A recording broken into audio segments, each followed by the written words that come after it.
کا جو جلوس یہاں پر آیا ہے اس میں ہر طرح کے لوگ شریک ہیں اور قوم ملت کے لوگ شریک ہیں.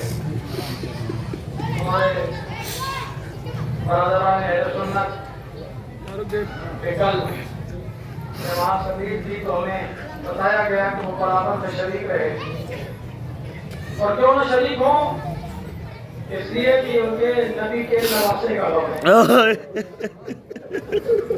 حسین کسی کی جانی حسین ہر اس انسان کے ہیں کہ جو حسینی بننا چاہتا ہے.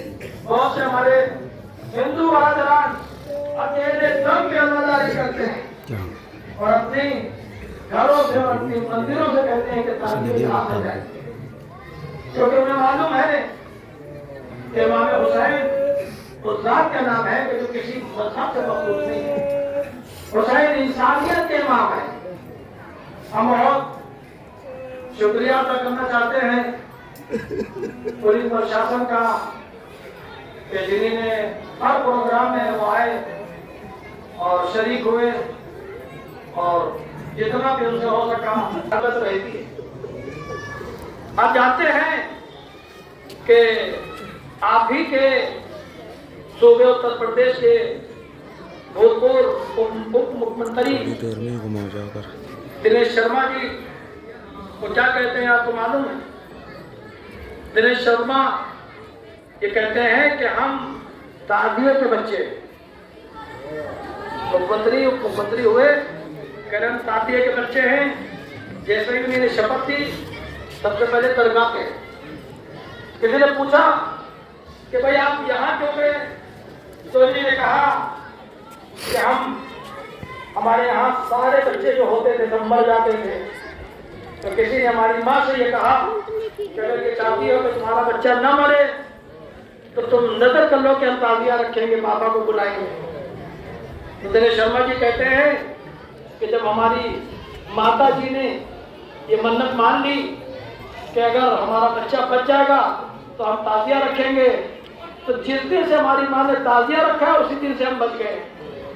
اب ہم کیا کہیں ان مسلمانوں کو جو یہ کہتے ہیں کہ تعزیہ بدعت ہے.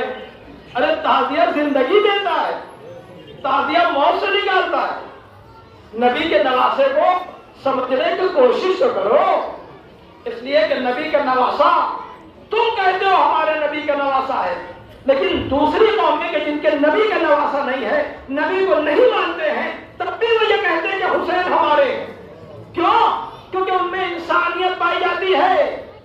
گرو نانک نے اپنے ایک شاگرد سے کہا کہ حسین کی عزاداری کیا کرو, مسجد میں جایا کرو. اس نے کہا کہ ہم کیوں جائیں, یہ تو مسلمانوں کے امام ہیں. گرو نانک کہتے ہیں ہم تم سے کہنے تعزیہ رکھو, تم سے کہتے ہیں مجلسوں میں جاؤ عزاداری کرو حسین کی. کہ ہم کیوں کریں؟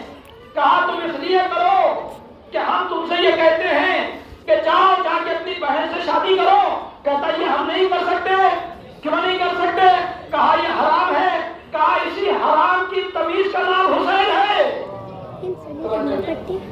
آج تمہاری عقل, تمہاری غیرت, تمہاری شرافت بہت سی چیزوں کو قبول نہیں کر رہی ہو. اس ہستی کا نام حسین ہے. عزیزان گرامی, آج بھی دنیا میں جہاں جہاں حسینی ہے نہ وہ موت سے ڈرتے ہیں نہ وہ دشمن سے ڈرتے ہیں. آپ نے دیکھا ہے کہ شہادت یہ بتا رہے ہیں جسم کے ٹکڑے تو ہو سکتے ہیں, ارادہ نہیں بنا سکتا. یہ ایران کیوں کرنا ہے انسانیت کے لیے؟ ہندوستان میں جیسے ہی ایران کو یہ پتا چلا کہ گیس کی کمی ہے انہوں نے راستے کھول دیے. کیوں راستے کھول دیے؟ کہا ہندوستان ہمارا دوست ملک ہے, یہاں کی جنتا ہم سے محبت کرتی ہے, ہم اپنی محبت کی پاسداری کرتے ہیں. عزیزان گرامی, یہ لحاظ یہ پاس اگر آپ کو ملے گا تو صرف شیعہ قوم میں ملے گا.